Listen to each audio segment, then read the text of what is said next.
Hello guys, today I'm making video to cucumbers mukbang. Now let's start the program. Dahil kahin niya chay ding ihin na, biya bin kahin chay bang kahin chay zulwam. Vel ba kahin niya loy, kahin vel loy, ding ihin mas pian jin paning katya.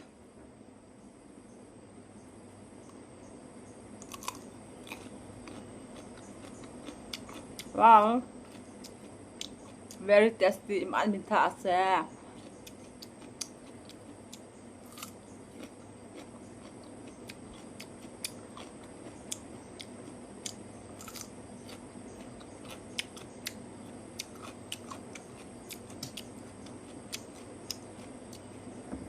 Galing kahit thoda ha.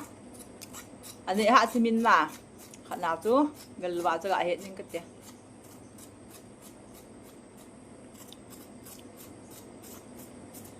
My English talking is very true English talking, okay? Don't laughing, okay? I say listen to many people, I say.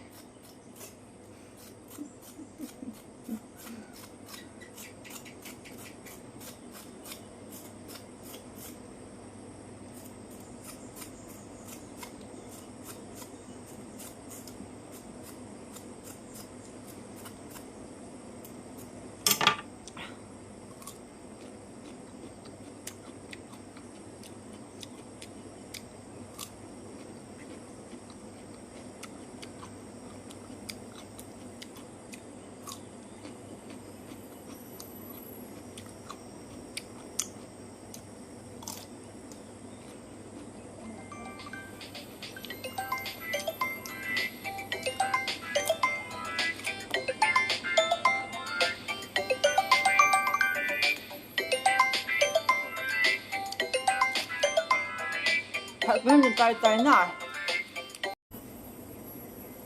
Việc bên chicken vel kit ding khát cái tay tan.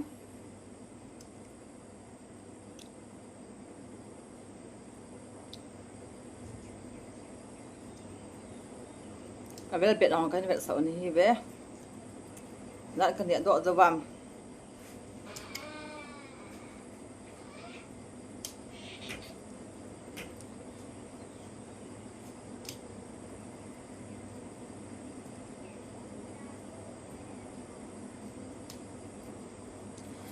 Bosti jabole time ahise.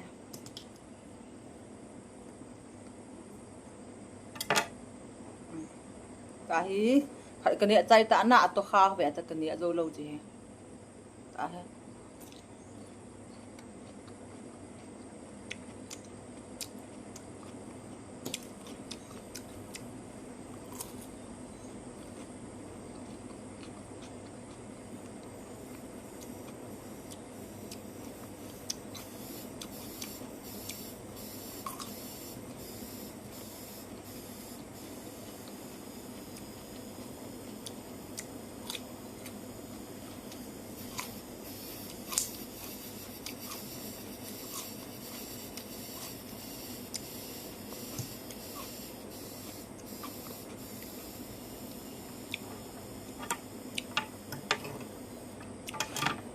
Listen to many people,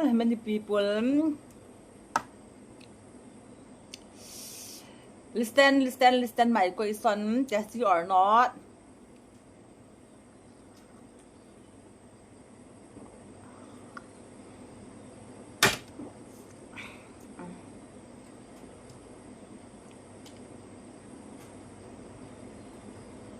Ni cái tay tái.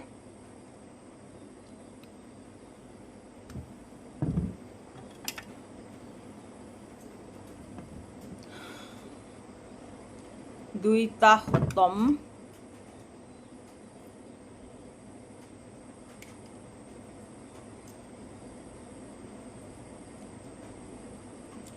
Ni cái tay tan.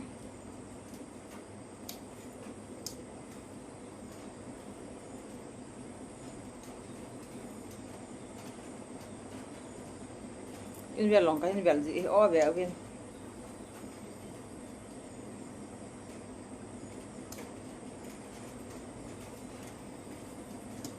Bây giờ cái việc xả dữ cái hiện rồi cái ông xả dính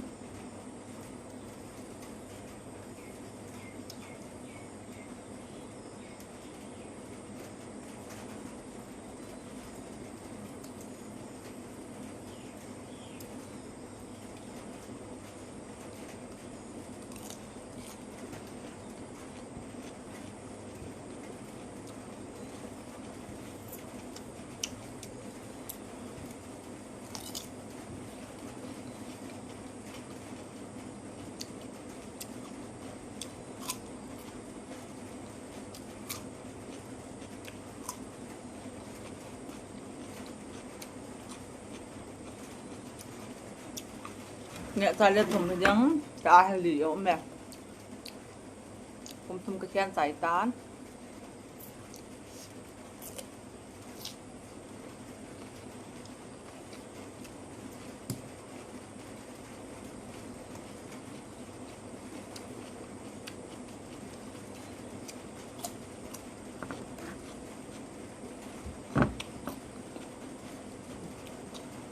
thùng mà cái này cái ô về bên ta cái này thọ cái tay ta cái này thọ dính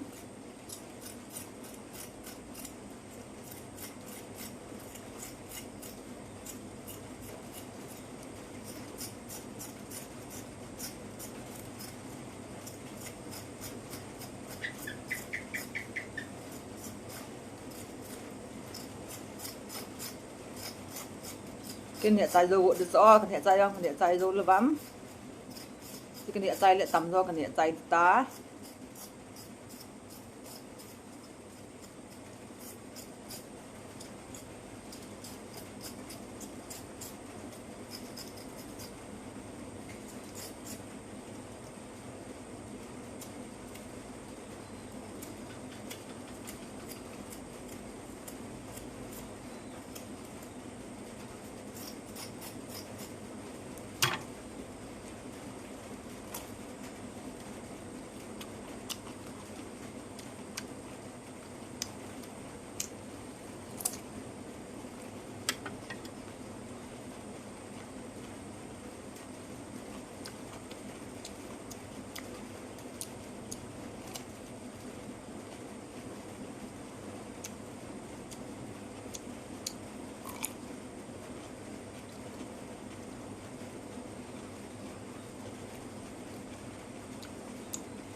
cũng đi cái này tay tay choเขาvề bên ở to kha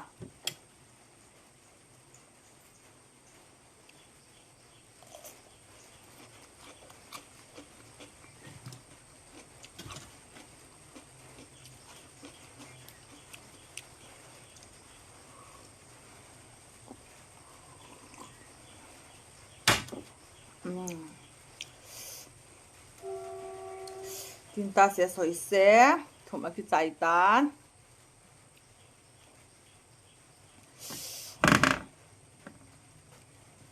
ai nị bộ ta cùng điểm miếng ta nị bộ tay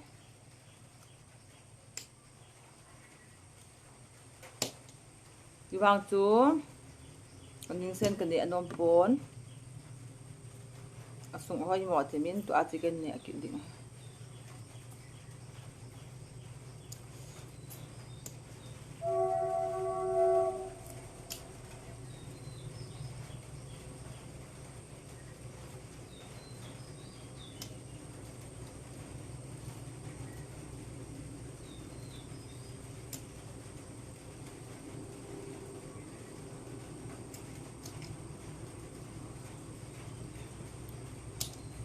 next thing là pinẹ du ha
thôi mukbang ra vọt hết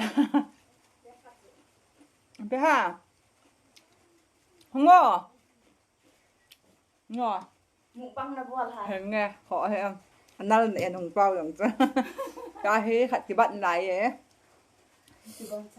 về ở bên chứ khoa cái này em mua ba chỉ hiện cái khát cái bạn này cả nên chạy cái mi không nghe nếu hạt này sao làm plate chúng sẽ cái này chạy thì tài guys nếu hạt này sao nào làm cái chạy đó phần nhưng đấy cái chạy đang kiểu nát na ya nó Lại không đâu là gì. ta chút thì chỗ phần cái là ya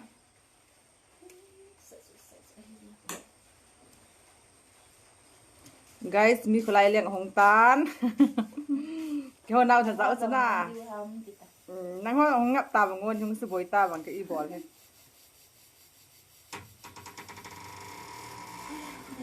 thì lẽ cả nên cái này chạy ta hẳn bồi cái bạn ta cả nên chạy phần tin nôm tiện hồ lim nát tê guys về vô chị thì bố tay à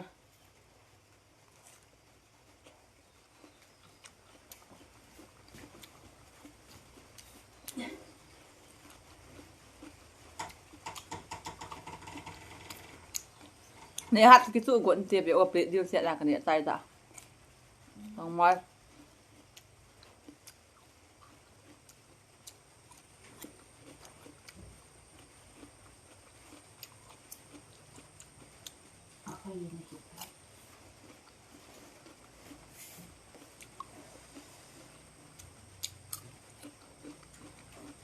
quân con thì lâu ta luôn nào Cùng gì với lại cũng có ổn thôi.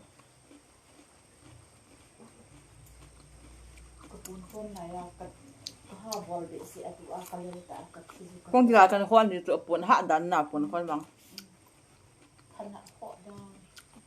anh em mua cái khỏi thiệt chứ về mua chẳng mai anh sẽ khá nằm tiền nhẹ lẩu tay cái quay lạ chứ ra cái này mua hoa tây nhà cái quẩy để em ngay cái lệ rồi nó về ở bên nhà hạn này sẵn đã vào đang đông cái đó ho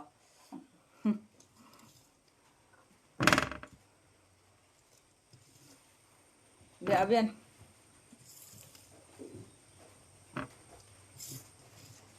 the end chạy cái chạy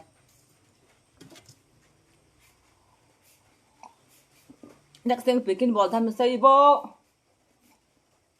comment na yan ni kaman sa man te ni bye next video thank you muto ki tao te comment na pick ne ding an di an sei ta bin chan chui ta ya kulai le ho no inga le tai ho lim pi ding in o dam se ta bin